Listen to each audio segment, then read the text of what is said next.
Je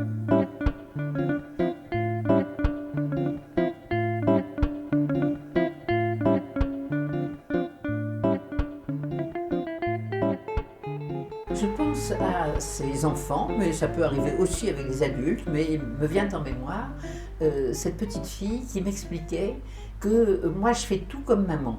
Ma maman, elle aime beaucoup manger une banane le matin en se levant, alors moi aussi. Puis elle me donne une série de choses comme ça. Ma maman, elle pense que, ou bien elle n'aime pas telle chose, et moi aussi. Et je lui dis, oh là là, mais tu fais tout tellement comme ta maman. Et la petite fille, qui avait à peu près 9 ans à ce moment-là, me dit, oui, parce que il faut qu'on soit pareil. Alors je lui demande ce que ça veut dire, il faut qu'on soit pareil.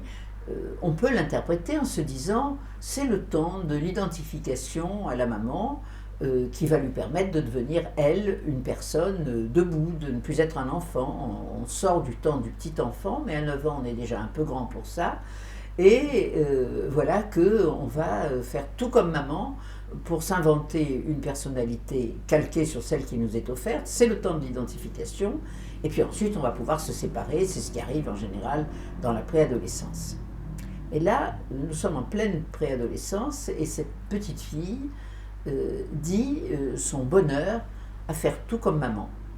Et je lui dis, tu aimes les bananes, toi comme ça, là, quand on n'est que toutes les deux. Non, j'aime pas du tout les bananes. Mais on est contente avec maman de manger notre banane tous les matins. Alors bon, c'est innocent de manger une banane et même d'avoir l'air de penser que c'est bon. En réalité, je me dis que ça recouvre autre chose.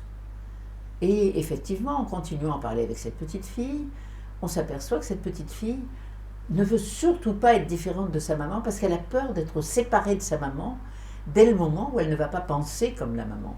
Ce n'est pas une séparation physique, c'est une séparation morale. La petite fille, elle vit à côté de sa maman, qui l'accompagne en classe quelquefois, qui l'emmène en voiture ici ou là, enfin elles font des choses ensemble. Elle n'a pas du tout cette angoisse de séparation dont il m'est arrivé de parler, dont il m'arrivera encore de parler.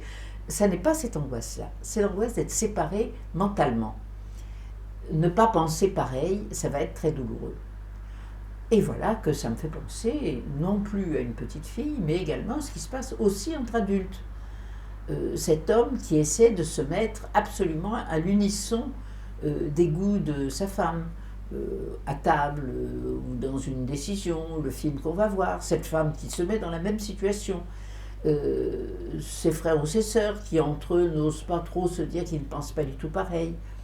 On va espérer qu'à un moment ce soit un peu plus conflictuel et qu'on ne pense plus tout le temps pareil, qu'on ne se sente pas obligé de penser tout le temps pareil. Que ce couple ne soit pas obligé tout le temps de dire on va faire ceci, on va faire cela, comme si dans ce on, les deux étaient réunis et fusionnés. Ah voilà, j'ai prononcé le mot tragique.